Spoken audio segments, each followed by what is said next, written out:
Good evening, everyone. I am John O'Loughlin, and welcome to my channel. It's called Macduff Lives, and tonight, the second in our Friday night series of EIR and Schiller Institute representatives. And I've created this series with the help of Marcia Malouk of the LaRouche organization, who's been kind enough to line up our speakers and interviews. And tonight, I'm very honored to have the representative of the Schiller Institute to the United Nations, Richard A. Black. Richard, welcome and thanks for being with us. Great to be here. Thanks a lot. And Richard, I had a conversation with you a few days ago, which still thrills me in my mind because, you know, I haven't heard any good news in a while, and you got me all excited about China. Like, wow, China may be the answer. I don't know, but let's get into it a little bit. The reason that I learned about you at all was because of the book, The Great Leap Backward. EIR exposes, or LaRouche organization exposes the so-called Green New Deal, and you wrote a very significant article in that book on China and their 5-year plan, and I think the 50-year plan, but perhaps that's enough of an introduction for now. If you want to go ahead and tell us a little bit about yourself and this effort that's being made by the LaRouche to point out the severe deficiencies, the terrible problems with the Green New Deal that's being foisted upon us with the Great Reset and all, and then to enlighten us as to the Chinese and what they've been doing all this time while we've been getting ourselves deeper and deeper in debt. Well, probably the best thing I can offer is to give people a bit of a picture of exactly what China is doing. It's pertinent to this report on the fraud of this Green New Deal because China, the president of China, Xi Jinping, and the president of Russia, Putin, spoke at the World Economic Forum in Davos a few weeks ago. And this was the big organizing push for this massive shutdown of coal, nuclear, all fossil fuels, demanding that the global economy be run on solar and wind, basically shutting down advanced living standards and industry in the north and relegating the southern hemisphere, that is the former colonial hemisphere, to genocide. Well, at one of the speakers, one of the objectors, really, in his own way, at that forum was President Xi Jinping, who laid out a different perspective. Mm-hmm.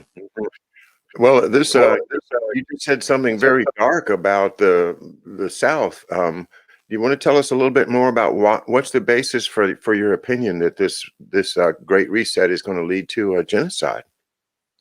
Well, the point is that nations in the former colonial sector, whether you're talking about Southeast Asia, Africa, Central and South America, are starved for energy, absolutely starved for energy.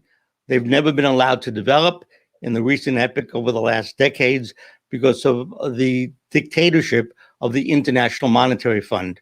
Among governments, this is famous.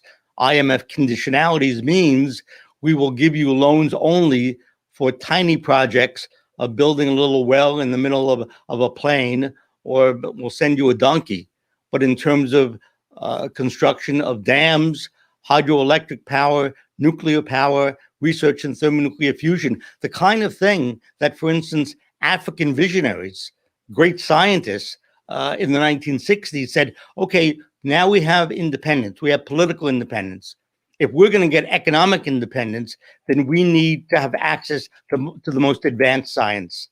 And visionaries such as Sheikh Anta Diop in Senegal wrote extensive books on a perspective for lifting up the former colonial sector into the advanced living standard standard. This was never allowed, and the World Bank, the IMF, more and more adopted a policy called sustainable development, meaning we're never going to allow you to develop the advanced industries, science, and technology in order to have living standards in Mali, in Malawi, in Ecuador, comparable to living standards in Holland or Canada or the United States. And so what was being pushed at this recent conference in Switzerland, in Davos, was an edict that, given the global financial bubble, given the crisis in banking, they essentially put forward a new bubble, a green bubble of trading green licenses and permissions and futures, while at the same time saying, in order to save the earth, that is, by stopping the production of CO2, we're going to ban the use of coal, oil, etc., and go to low intensity, low output energy sources for the third world. This is the third world, the colonial sector, where you still have 1 billion people without electricity. Our approach, the approach of Mr. LaRouche and the Schiller Institute, has always been that there has been a fraud perpetrated over the last 50 years, really, ever since there was the publication of a very fraudulent book from the Massachusetts Institute of Technology called Limits to Growth.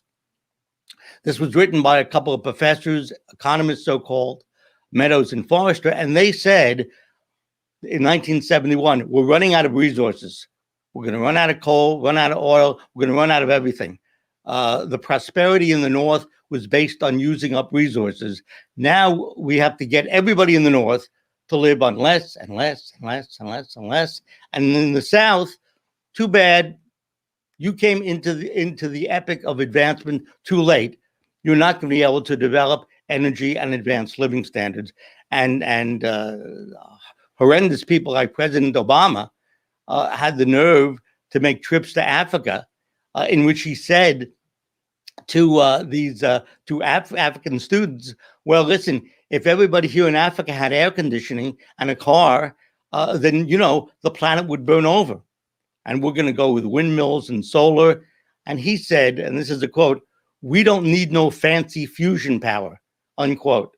Mm-hmm. This is the ideology that has grabbed both the Democratic and the Republican parties and many, many think tanks since this period of the early 70s, when the limits to growth was posed. Now, Lyndon LaRouche, in 1983, after building a tremendous scientific mass-based movement, published a book in 1983 called "There Are No Limits to Growth."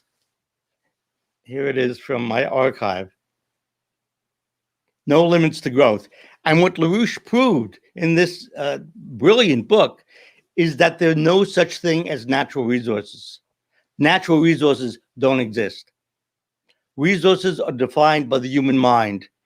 The ability for mankind as a whole to make discoveries, inventions, which redefine nature to be used by man to uplift the living standards of populations and increase the quotient of creativity being emitted from those populations. And ever since that time, in the early 80s, LaRouche and his associates, including myself, have put forward the scientific approach that, in fact, there are no limits to growth, and that the engine of prosperity and the engine of unlimited energy is new sciences, new technologies, breakthroughs in our understanding of the fundamental laws of the universe, such as nuclear fission, thermonuclear fusion, thorium reactors, matter-antimatter reactions. There's always a frontier where we meet with our own ignorance.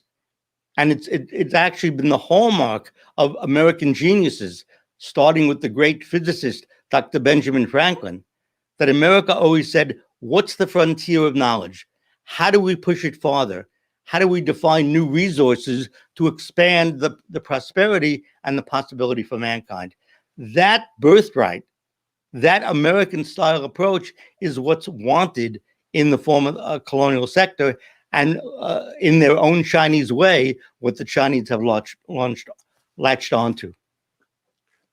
Well, exactly what I guess I've been kind of sensing that you've put it together in a nutshell. You have some background with regard to the physics and the science behind this new type of energy. Would you tell us a little bit about your particular interest in physics and I know Mr. LaRouche was a great proponent of fission as an energy source. I don't know anything about it, so maybe you could give us a nutshell a version of that. My connection to science actually came out of the U.S. Apollo space program. I was a high school student in New York City in the early 1960s. And I went to a school which was had an emphasis on training young scientists, a public school in New York City. And this was during the Apollo program. We were going to land on the moon in a very short period of time. It completely captured our young imaginations, as it did the imaginations of young people throughout the world, I learned later. And every few months, engineers from NASA would come to our high school in the Bronx, and they would give some fantastic lecture about how we're going to the moon, why we're going to the moon, and what we're going to do after we establish a science city on the moon. So when I was a teen, America was a different place. Jack Kennedy was the president, and he made the command decision: we're going to the moon within a decade, and we're going to mobilize the entire nation to do it within the time frame that we specify. And indeed, 400,000 Americans were involved in the Apollo space program in one aspect or another. You talk to people of my generation, later generation, and they will tell you, oh, my grandmother did this. My grandfather was involved in producing that in Ohio, in California, in Alabama, in New York City. So that was my introduction to science, that there was a national mobilization to do something great for mankind, which is why if you went to Africa in that period and visited people throughout the continent, you would see pictures of Jack Kennedy, because he was lionized internationally, because he represented an American idea, very much coming out of World War II, that America's task is to take the blessings it has and contribute to the one humanity. That was the idea. So that was the idea of science in 61, 63, 66, in that period. That was my introduction to science. When I met Lyndon LaRouche in 1972, 73, these were the kind of ideas that he was talking about. And I recognized him as a genius and worked together with him ever since. That's a long answer for a short question. Oh, I hope that wasn't too long. It's a great answer. So you have been with LaRouche for a couple of decades, then I venture to say. Since 1973. Okay, wow. I was graduating from college in '74, so that gives you a relative relationship between us over time. One point I want to cover is you mentioned the word genocide, and it's come up a lot on my show lately. Honestly, it seems to be coming up because of there's a lot of evidence that these policies are not just negligent. These policies are intentional, and we use the word overpopulation or depopulation as an agenda item. What have you encountered in terms of that? Do you believe that all this is part of an agenda to depopulate the planet, or is it just refusal to share high technology because you just don't want to share it? Well, let me answer it this way, by which I can maybe give you some of my reflections from doing a lot of meetings with various governments at the UN. And this is not exactly an answer, but you'll see where I'm going. I was meeting with a senior diplomat from the southern African nation of Malawi, a very poor nation. Mm-hmm. And we were talking about China and China's what were China's intentions in Africa. And he said, well, let me tell you what my experience with China has been. And he had this was the first time I met with him. He had no particular preconception about what I thought. And he said, well, China has built our national legislative building. They built here with our own labor a sports stadium and our very first science and technology university. And where is Now that? that's in Malawi, in the nation of Malawi, in the southern part of Africa. Yes. Okay. So Fabulous. as opposed to what I refer to as genocide in terms of financial policies coming out of the city of London and their little sister in Washington, D.C., if a nation like Malawi would ask for the funding to build a advanced science and technology university in a poor nation, they would be told, well, this is not a good investment. You're probably going to squander it. You're not getting the money. A different approach is China's approach. And China's approach is, we went through in China 100 years of humiliation. From the British genocide against Chinese in the Opium Wars in the period of the 1820s and 1840s, in which China was raped by the British Empire. That's when Hong Kong was seized. And there was forced slave-produced opium in India being forced on China by British gunboats, the British East India Company. From that period through the Japanese devastation of China in the 1930s, the Chinese refer to it as 100 years of humiliation. They think of themselves as a former colonial sector nation, formerly completely impoverished and completely eaten apart by the Germans, by the British, by the Japanese, etc. So in the modern era, they look at the poverty in Africa and they see their own history. Now, this is not to say that China doesn't get economic advantages by being involved in very advanced construction projects in Africa, for instance. There's nothing wrong with making a buck and having an advantage, but the conception is different from what most people think.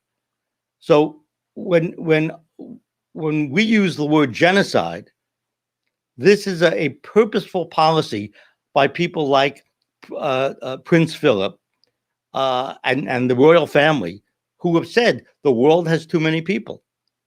And we have to reduce the population. As Bertrand Russell wrote, he said it would be a good thing if once every generation there would be a massive wipeout, a pandemic, to reduce the population as a whole of the world. This is the great Bertrand Russell, the great mathematician, so-called, of 100 years ago. He said it would be great to have a pandemic to wipe out a huge section of the population, so then those of us in the upper crust could procreate as much as we want, and the world would not become too full. So there's a certain ideology which you see in this British imperial outlook from the City of London all the way to the royal family today, which then gets expressed in the ideology in the American scientific circles of a Meadows and a Forrester in 1971, saying fraudulently, and their data was fraudulent, limits to growth, we're running out of coal, we're running out of oil, shut down your living standard. It was a lie then, it's a lie now. So the motivation is geopolitical, it's domineering. The mentality is in the modern form like this clown Pompeo, who basically says Russia is an enemy, China is an enemy. We're going to move our military to surround both nations, and we're ready to fight a war. So the word genocide, on the one hand, is applied in one way toward the poor section of the globe in terms of massive restriction of any possibility for development, and genocide in another way. Even during the Biden administration now, the U.S. Navy is sending flotillas of ships into the South China Sea, through the Taiwan Strait, completely provocative. So this is, if there were to be a global war, the genocide would be massive. If Central America is denied advanced economic development, including uranium-based fission power, thermonuclear fusion as it's being developed, then that's a genocide as well. It's a purposeful policy. Let them scream, let them all die.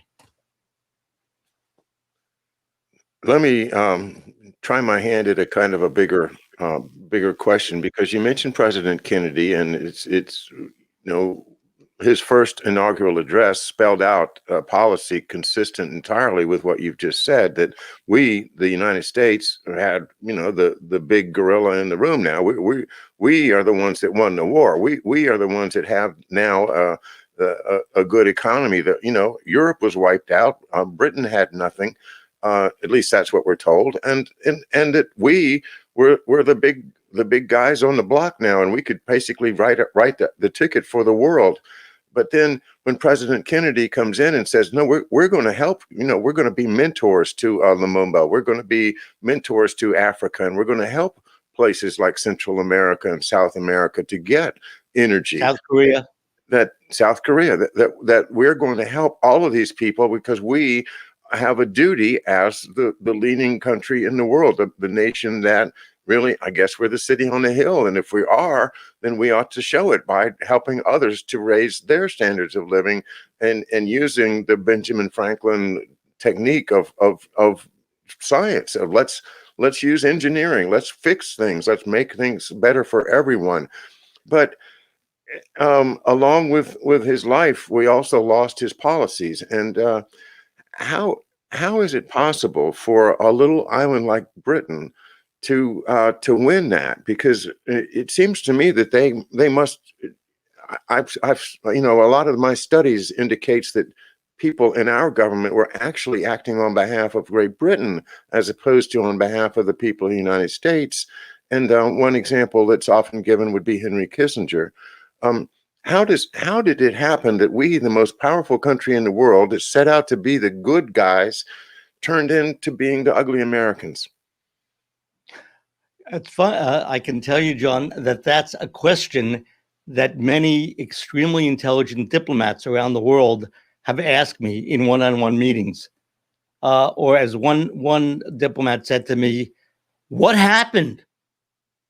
Yeah. That was this diplomat's summary of your question. And in fact, it's the case that the American Revolution had nothing to do with taxes. It had nothing to do with a Tea Party. It had nothing to do with entrepreneurs wanting the freedom to make more money.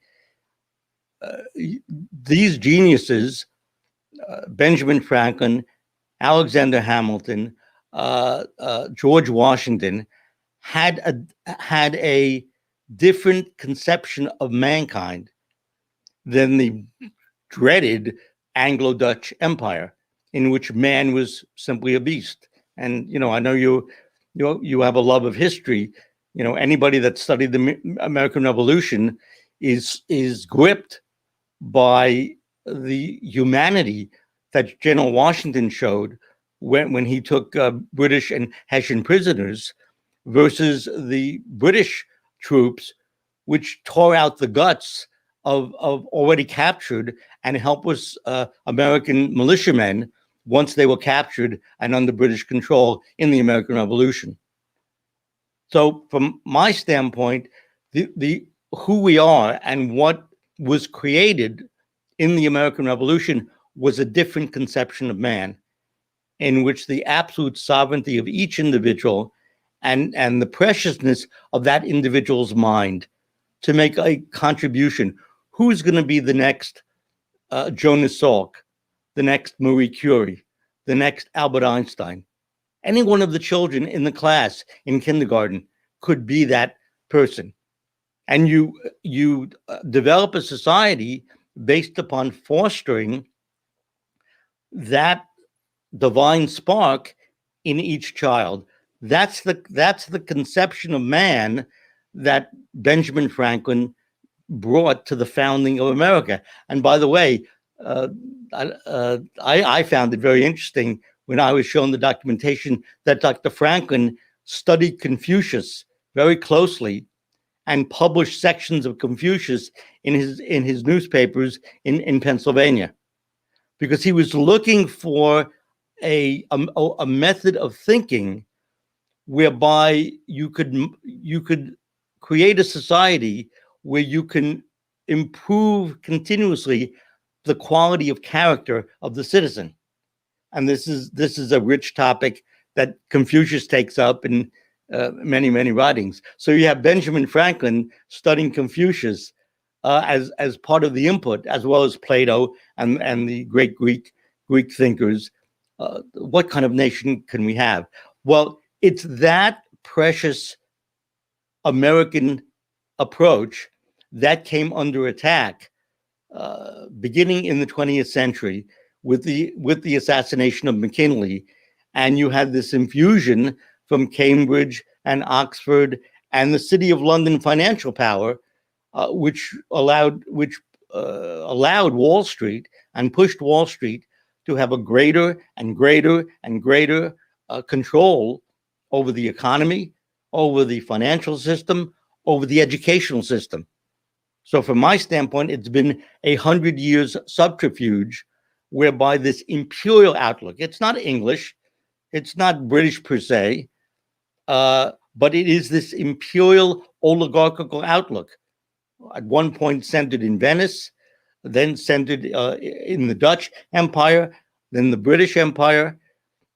We made a revolution against that, and we let our guard down as a nation in the 20th century, which led us to do things like carry out the Vietnam War, a completely imperial war we were handed by the French, or the decimation of Iraq, based upon lies and the most hideous imperial intent. So the good news is, the exciting news is, the American population is very open to this idea that America should go back to its science driver roots, the development of the mind of the citizen, the development of advanced science, the running of your economy based upon you first define the frontiers of the unknown in atomic science, in physics, in space flight, in the nature of matter. And this is the battle that the Schiller Institute has been involved in. That little video that I made on China's recent preview of their plan for the next 5 years, their economic plan, which I guess you mentioned, that's had over 21,000 views in the matter of a few weeks. So it's a kind of an arcane topic, Chinese 5-year plan. It's not exactly exciting, you would think, to most people, but it's circulating heavily. And most of the comments that are positive saying, my God, I didn't realize China eliminated abject poverty in all of their counties and provinces. God, that's astounding.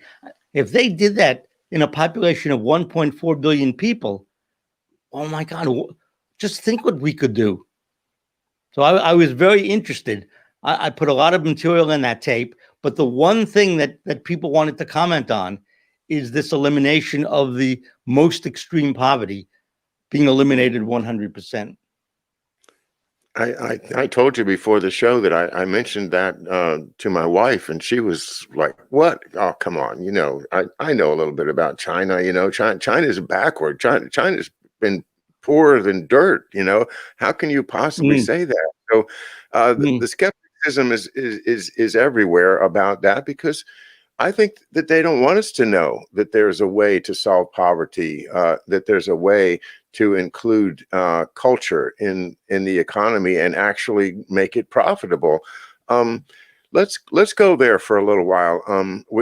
A large part of what you mentioned to me that is so appealing is the Chinese government's determination to foster culture, both studying Western culture, music, art, and Chinese, ancient and modern culture and art.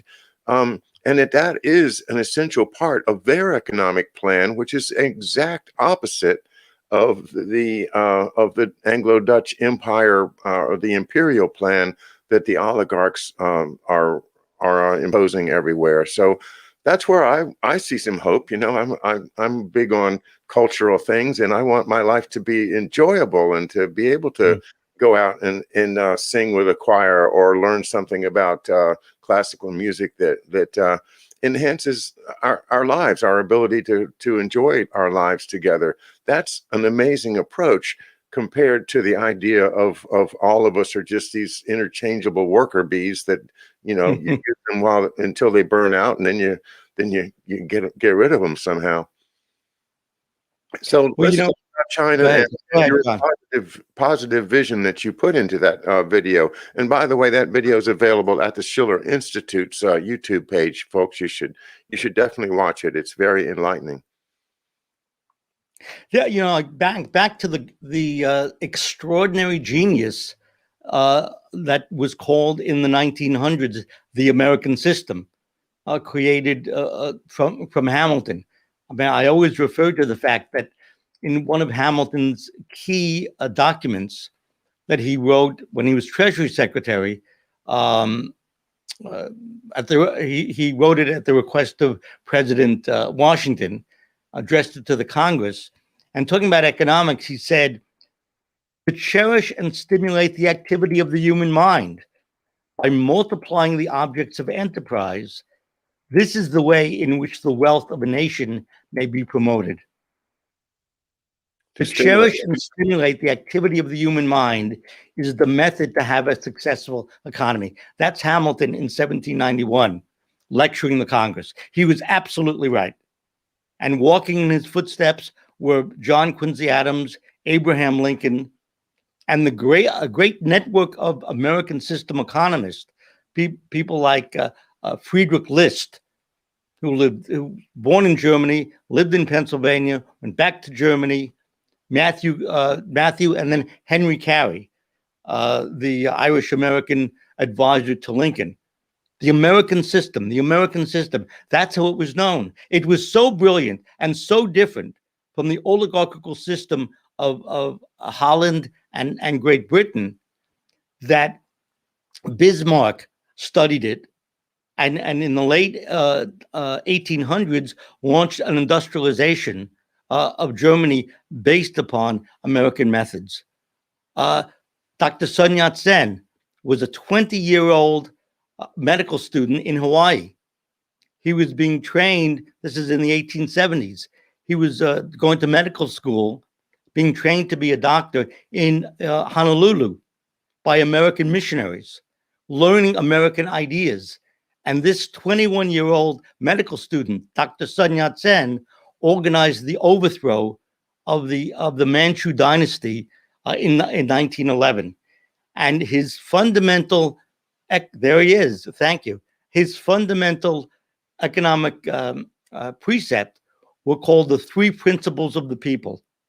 And he based his political outlook on Lincoln, of, by, and for the people. And he was himself a great genius and elaborated this conception. What does it mean, a government of the people, or by the people, for the people? The whole Chinese Revolution into the modern epoch, out of feudalism of the Qing dynasty, was organized by this man and a circle around him, Dr. Sun Yat-sen. In Japan, the opening up of Japan, the Meiji Restoration, same thing. A group of brilliant Americans and missionaries going over to Japan in the 1870s and 80s, and Japan opens up to what? American ideas. Alexander Hamilton, Abraham Lincoln.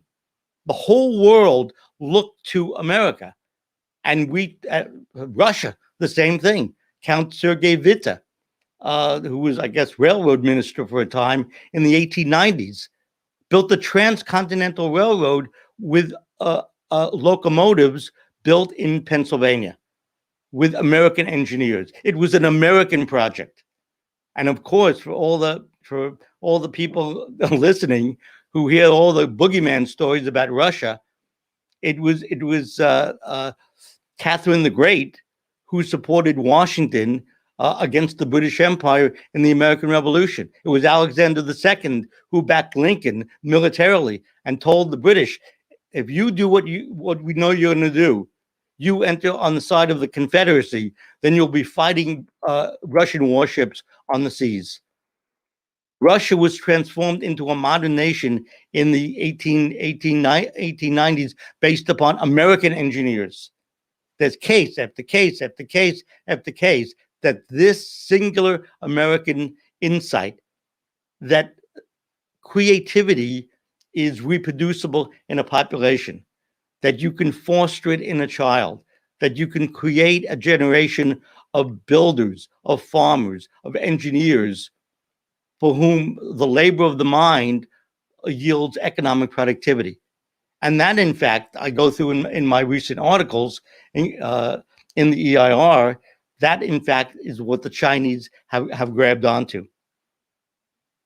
Folks, you can get those articles in EIR by going to LaRouchePub.com, where I go often. I find myself there fairly often because they have such an archive of historical events, names, connections that you maybe suspect event happened, but you hadn't ever really looked to see if things are tied together. Well, if you use their search engine, you'll find amazing confluences of information and names, and these things have been exposed for decades by the LaRouche organization, and EIR is where you can find the historical archive, and also Mr. Black's writing personally.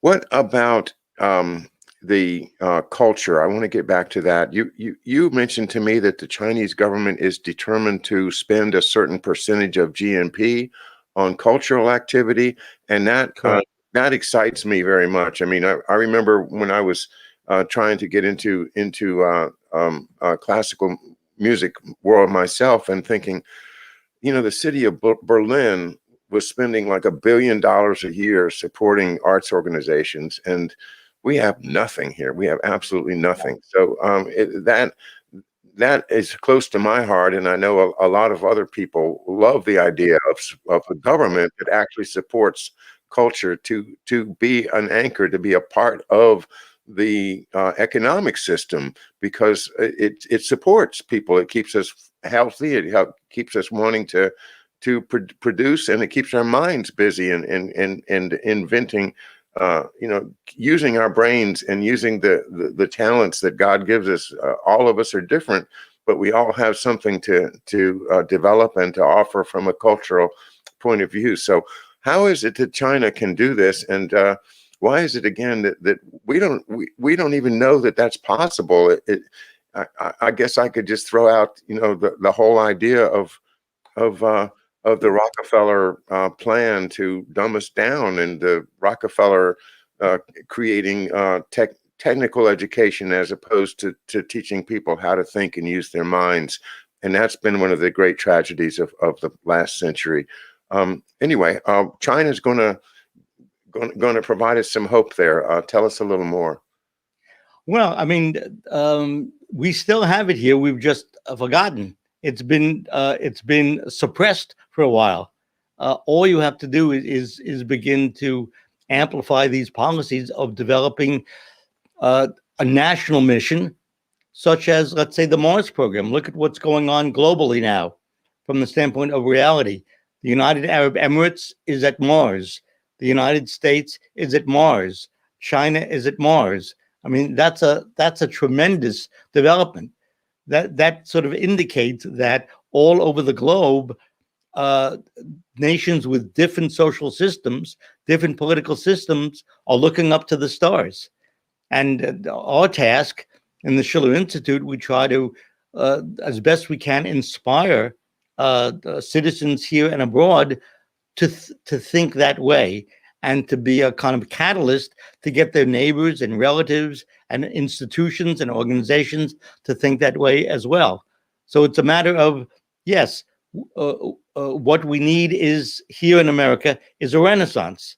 We don't need only this political program. or only this banking reform, or only this change in law, but as the great Friedrich Schiller, the poet of the 1700s, said, the only pathway to political freedom of a nation is through beauty. Mm. You have to surround a citizenry with the greatest in fine art, painting, sculpture, classical music. And art is not art if it's not beautiful. Art is not supposed to remind you how ugly things are. The purpose of art is to make you look up intellectually to the stars and realize what a gift it is to be alive and to be able to contribute to your fellow man. And what you're referring to is that the team of Chinese economists who announced their 5-year economic plan. This was at about an hour and a half seminar in Beijing in November.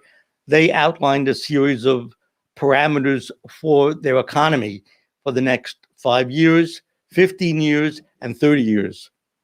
And what they said was, we're making a strategic choice.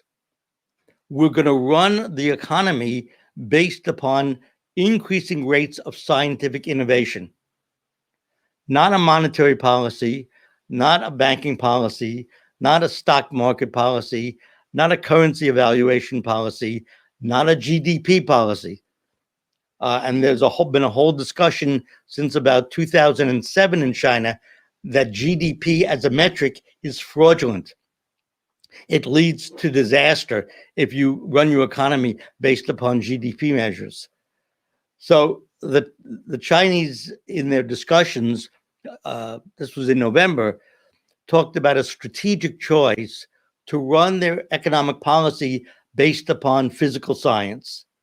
And they said, in addition, and this was sort of like a bombshell of a scoop, we intend to move towards expending 10% of our national GDP on what they call the culture industry, which is education, museums, literature, films, libraries, this kind of thing. And it comes from the same fact that LaRouche was talking about in 1983, that the creativity of the human mind is the source of value in an economy. And just the way it's only the discoveries and inventions of our great scientists that define new resources and continually define new resources, which is a true infinity. You go from a lower order technology to the next, and there's always a next, and there's always a next after that. And the bridge from those prior to the next is the human mind. Well, the Chinese gave an hour and a half lecture that their economic policy, their investment policy, is based upon how do we shape the economy to have rising rates of scientific innovation and increased culture and beauty in the population. So here's a shocker. This is from a speech from Xi Jinping called "A Nation Must Have a Soul," the president of China. Very short. He quotes one of the ancient Chinese texts called the Spring and Autumn Annals, and which says, quote, "The highest attainment is to exemplify virtue. The second highest is to perform deeds, great deeds. The third highest is to put forth noble ideas," unquote. So people working in literary, art, philosophy, social science circles, they have the responsibility to inspire minds, to refine character, and to warm hearts. You also shoulder the mission to cultivate morality and consolidate the foundations of our society through your works, your artistic works. As well-known public figures, you are expected to set an example for society with your lofty aspirations, your sound morals, and your noble sentiments. To promote virtue, you should first establish moral integrity. So that's from a speech. This was March 2019 to professors and artists. This is the president of the country saying, hey, this is the standard, beauty. is the standard. And we should see, if you do this, he said, works of extraordinary lasting beauty coming from the children that we're raising. So is this perfect? No. But I can assure you this is an accurate snapshot of a live discussion that is going on at the highest level in China. In Shanghai, they have 5 major classical concert halls. 5. I don't even know what the number of kids that are studying classical Western piano. Now, there's an interesting question for your viewers. Here are a bunch of these Chinese people, who most people think are completely impoverished. They don't speak English. They're totally backward. Why are millions of Chinese children studying Mozart and Beethoven? Is there something universal about Mozart and Beethoven? Is there a language which connects us all, which is not the spoken language? Is there an identity which is universal? And of course, this is the basis of the United States and China and Russia negotiating now to deal with the crises hitting us, like this massive pandemic, which is still ravaging back again the colonial sector and some of the advanced sector as well. So this question that you're asking about of culture, it applies to the development of a citizenry in any nation, but it also applies to whether governments can work together or not. Or wish to work together. That's Yeah. where I think we have the biggest problem, is that we have, that great philosophy, if you want to call it Confucius versus Machiavelli. Because to me, the oligarchs are practicing pure Machiavellian tactics in that they don't care if they lie to somebody. They don't care if they, it's to me, it's very much like the Nazis thinking, we need more room to live. So let's just get rid of all those Slavs and Jews and people out of, let's just get rid of them. That zero sum game of whoever gets all the toys at the end of the game is the winner. That oligarchical insanity, what I often call it, it's either the rule of gold or what we call the golden rule. If you're going to live by the golden rule, then I think that's the American system. That's where we treat each other with respect and civility, and we try to be pleasant and get along and treat each other right. Whereas the rule of gold, the opposite, is grab all you can from anybody you want to. Do as thou wilt, as they quote from the Tavistock guy, Aleister Crowley, the creepy spokesman for that, very dark philosophy. I guess that's Bertrand Russell's philosophy too. How do we wake people up to the idea that our legacy is being stolen from us by things like the World Economic Forum, by things like the Bilderbergs, and that certain prince whose name you mentioned a little while ago, who the last time I mentioned him, my channel was shut down immediately. I mean, it was like right in the middle of my show, it was gone. So I don't say that particular prince's name anymore, but we all know who we're talking about. The father of Prince Charles, and he has a famous quote that if you say that quote, you can get dumped too. But he's the one about, I want to come back as a virus and wipe out all of these useless eaters off the world. They don't believe in human rights. They don't believe in equality or democracy or republics or the U.S. Constitution. I think they think of it with contempt, and how stupid we are to think that we could get along with one another as contemplated in the Declaration of Independence and the Constitution and the founding fathers, and Lincoln, of course, with his brilliant way with words and all of that stuff. Right now, it looks very remote, and it looks like the cartels and the people with that dark Bertrand Russell look at life are winning. the hope I get from what you tell me about China, I mean, there's so much skepticism out there. Like for instance, Africa. My first instinct would be, I hope China doesn't develop Africa, because that means we won't be developing Africa. They'll be getting it, and that'll be their asset, and they'll be able to use that asset. Oh, they're brainwashing you. Yeah, we're all brainwashed. Give me a break. You're here to clean out the brain. You're the brain doctors. Give us the swab through my ear, you know. Well, let me say this: if your listeners go to our website, schillerinstitute.com, what first comes up is an invitation to all of them and all of us to attend what I think will be a very extraordinary 2-day conference the following weekend after this one, March 20th and 21st. There, you have it on the screen, World at a Crossroad, 2 months into the new U.S. administration. And these very topics that you're exploring here will be taken up at that 2-day conference. And if people go to schillerinstitute.com, they'll see this invitation page, and there's an RSVP at the bottom. Just fill it out, and you'll be sent the links. It's going to be an extraordinary conference. I guarantee you. There will be this discussion, John, that we're having is also being had all over the globe.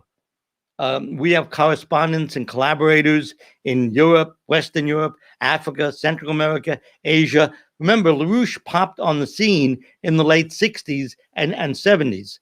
He was a key idea person on science and defense policy for President Ronald Reagan. LaRouche is very famous. We're very well known. So we're going to be having a conference on Saturday, 10 a.m. in the morning, March 20th, and Sunday, with very top leaders of governments from around the world, top-level scientists, top-level representatives from United States, Asia, Europe, Africa, discussing these topics, because people are hungry for a solution in which the major powers can work together. As Xi Jinping, at the UN, there's a General Assembly every September, and all the heads of state give a speech. Well, in past September 2020, in Xi Jinping's speech, he said,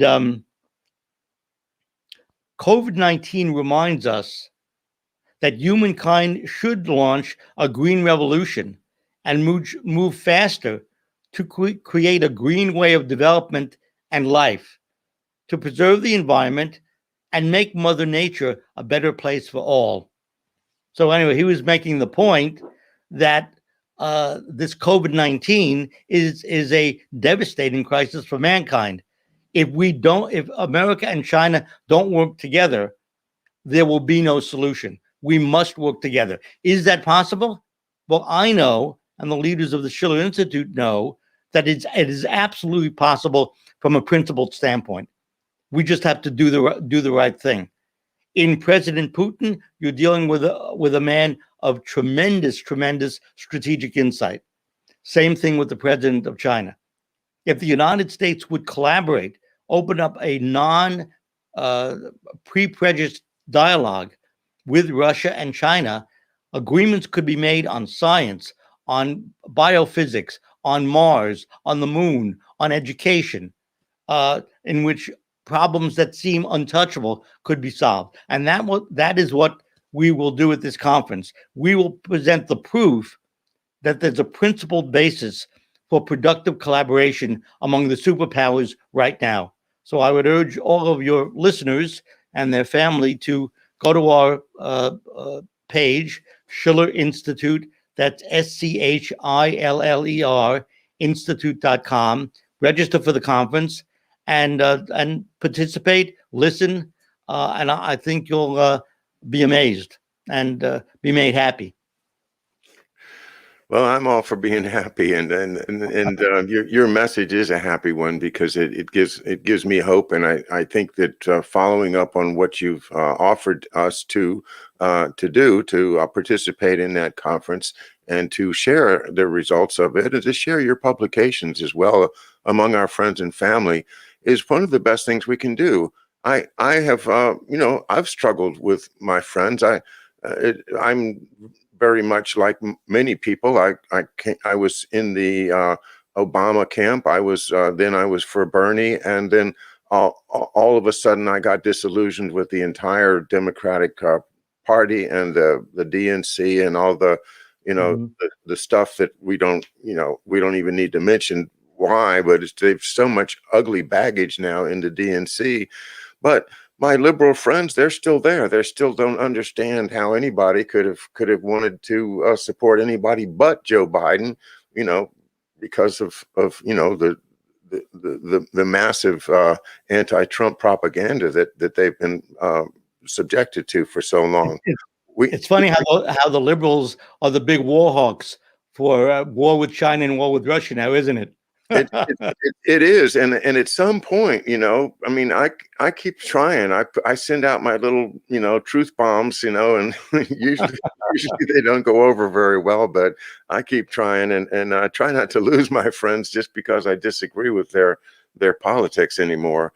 But wow, you're you're telling me about the Schiller Institute and the LaRouche organization's reach and depth, which I don't think people appreciate. They don't understand how much you guys have to offer. So that's what I'm hoping to do tonight. And in this little series I'm doing, which I'm calling "Lend Me Your EIRs," to, to Good. maybe get people's attention to EIR, which again is a terrific resource and a place where we can find your writing as well as a lot of other great writers. So many, too many to mention.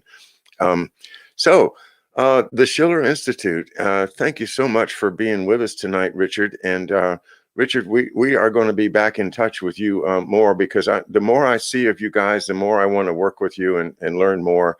Beethoven, Sparks of Joy. Oh yes, the famous anthem of the ninth century. I mean the ninth symphony, and one that inspires people all over. Have you seen the one where they're in a stadium in Japan, and the stadium is absolutely full? There must be 50,000 people there, and every single one of them has has a part, and they're all singing. I mean, 30, 40, 50,000 people singing the Ode to Joy with the orchestra.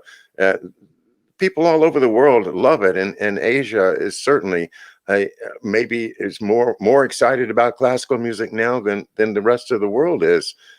China, it seems like there's still barriers around there. The last I heard, they wanted me to bend over if I wanted to go into the country. They wanted me to have a swab, to make sure that I don't have that COVID thing, but there's so many barriers that they put up that it seems like, why don't they want us there? But can I just go over there and watch them rehearse their 5 orchestras in Beijing, or can I wander around in their forests and appreciate Yes, nature there? yes. Yeah, That's that's what I what did. to do. Yeah, my wife and I were there fairly recently. Yeah, you just have to get your visa, fill out the forms, tell them where you're staying, and you can run all over the place. We went all over China. I mean, I was I was amazed. Wherever you go in China, in the south, in the north, we visited the Three Gorges Dam in the center of the country. We were in the beautiful southern part. Wherever you would go, elementary school children would run up to you and start practicing their English because Uh-huh. in China they learn English beginning in kindergarten.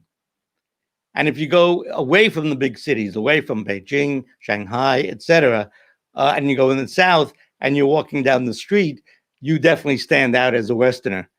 And but invariably, wherever we were, children would come up to us and start talking, or when we were lost and looking at a map and completely bewildered. I remember one group of junior high school girls came up and they started chatting with us What's the problem? Where are you? Where do you want to go? So we all went. They took us to the food court, and they had like about 1 million questions about America and the world.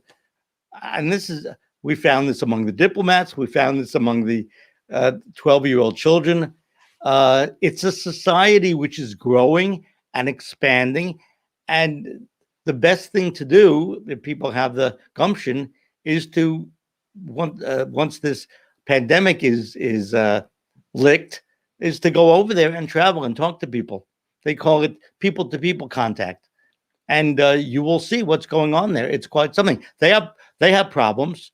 Undoubtedly, there's something called the 996 culture, where in the big high-tech zones in the South and in Beijing, the big high-tech companies, the young sharpshooters in the tech industry typically work from 9 a.m. to 9 p.m. 6 days a week. And they don't have to. They can get a normal job and work 9 to 5.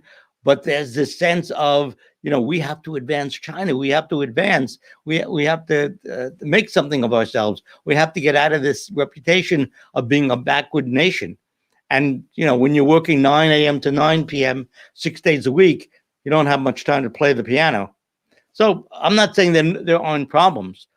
But what you see in China is a society suffused with the idea that we are on a track to make things better.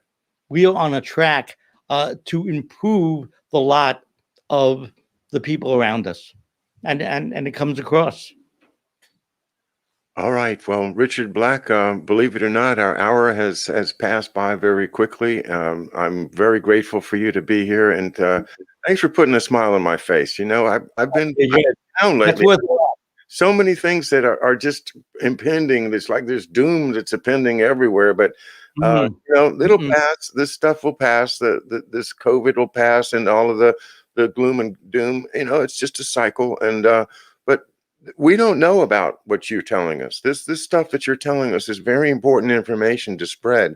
And we don't need to be afraid of China anymore.